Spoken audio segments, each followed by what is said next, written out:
Bienvenidos una vez más adentro de mi propia mente, el espacio donde las historias dejan de ser cuentos y comienzan a volverse parte de tu realidad. La historia de hoy está inspirada en uno de los textos más oscuros y misteriosos del terror literario, el Necronomicon. Pero esta vez no aparece en Arabia ni en las criptas de Nueva Inglaterra. Hoy surge desde lo más profundo del Ecuador, desde las ruinas reales de un sitio arqueológico con más preguntas que respuestas.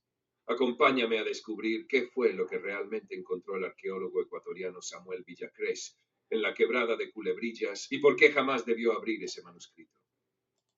La quebrada de Culebrillas, ubicada entre las provincias de Cañar y Chimborazo, es un sitio de paso ancestral, un lugar cargado de historia, de energía telúrica y de viejos susurros que se escuchan solo cuando el viento viene del este.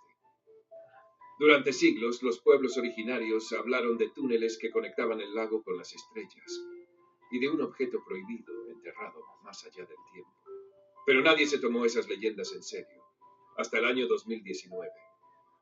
El doctor Samuel Villacrés era arqueólogo, especialista en culturas preincaicas. Su vida se había definido por la lógica, la datación por carbono y el método científico. Cuando llegó a Culebrillas por encargo del Instituto Nacional de Patrimonio, pensó que estaba frente a una simple excavación ritual. Lo que no sabía era que alguien ya lo estaba esperando bajo tierra. Los primeros días fueron normales. Cerámica quebrada, fragmentos textiles, incluso una máscara de cobre con ojos vacíos. Pero la anomalía ocurrió el sexto día, cuando el equipo retiró una losa que parecía recién puesta, a pesar de estar enterrada bajo siglos de sedimentos. Debajo había una pequeña cámara de piedra. No había huesos, no había ídolos, solo un objeto, un libro. Estaba envuelto en un cuero seco, ennegrecido, con símbolos que ninguno del equipo pudo traducir. Samuel se lo llevó a su tienda sin decírselo a nadie. En el reverso, grabado con lo que parecía sangre seca, se leía una palabra deformada: así. Desde esa noche, las cosas comenzaron a cambiar. Samuel soñó con un desierto que no existía en Ecuador. Bajo un cielo sin luna, hombres de túnicas negras susurraban una letanía que no era ningún idioma humano. Siempre despertaba sudando, con la garganta seca y con un sonido en los oídos que parecía el chillido de insectos. Aunque no había ninguno. Una noche creyó que había despertado en su carpa, pero estaba en la cama. No recordaba cómo llegó. Las paredes estaban cubiertas de escritura, no en el libro, en la piedra, escrita con su sangre. En su mano aún tenía el bisturí que usaba para raspar huesos. Pensó que era el estrés, pensó que era su gestión, hasta que comenzó a entender lo que decía el libro. Samuel nunca estudió árabe, sin embargo podía leerlo. Al principio lo atribuyó a similitudes con lenguas muertas, pero el contenido era imposible. Relatos sobre seres que vivieron antes de la materia, fórmulas para contactar con los que duermen bajo el mundo, diagramas que no correspondían a nada anatómico conocido, y advertencias, muchas advertencias, ninguna firmada por humanos. Una frase se repetía una y otra vez al final de cada sección. El precio de la mirada es la sangre del que pregunta. A partir de la segunda semana, el comportamiento de Samuel se volvió errático. Anotaba cosas en su cuaderno con letras invertidas. Se negaba a salir de su carpa. Hablaba solo. Su voz cambiaba de tono y por momentos parecía estar discutiendo con alguien que nadie más oía. Pocos días después, su asistente desapareció.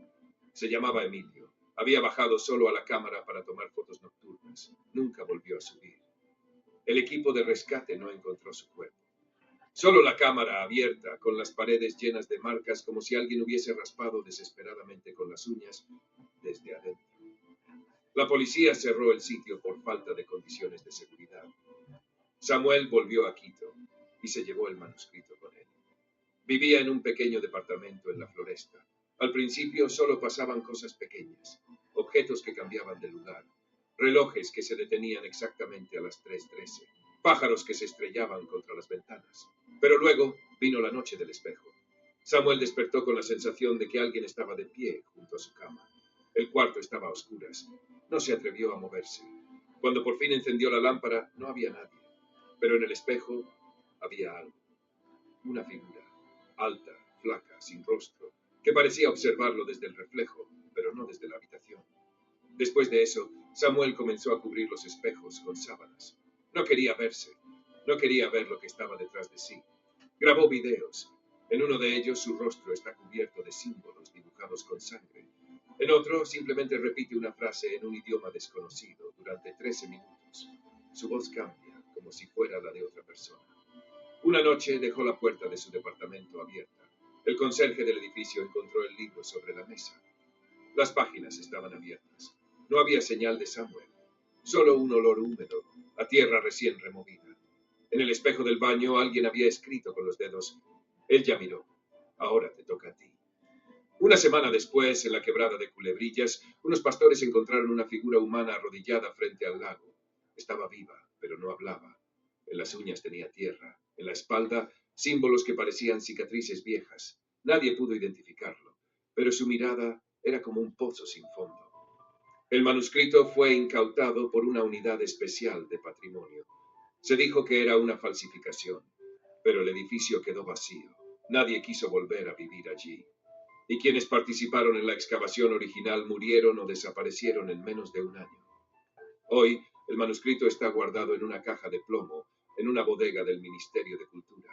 Pero hay quienes dicen que no es el original, que ese fue robado por una funcionaria que escuchó voces desde el fondo del cajón. Desde entonces su rastro se perdió en algún punto entre Quito y Loja, y la quebrada de Culebrillas sigue ahí, callada, esperando. Porque el que despierta algo que no entiende, no siempre muere. A veces simplemente cambia, pierde lo humano, se convierte en eco de algo más. ¿Tú qué harías si encontraras un libro que no debería existir? ¿Lo quemarías? ¿Lo devolverías? ¿O te atreverías a leerlo? Solo una página.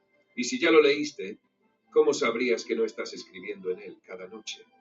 Déjamelo en los comentarios. Nos vemos en la próxima historia. O cuando te atrevas a mirar dentro de tu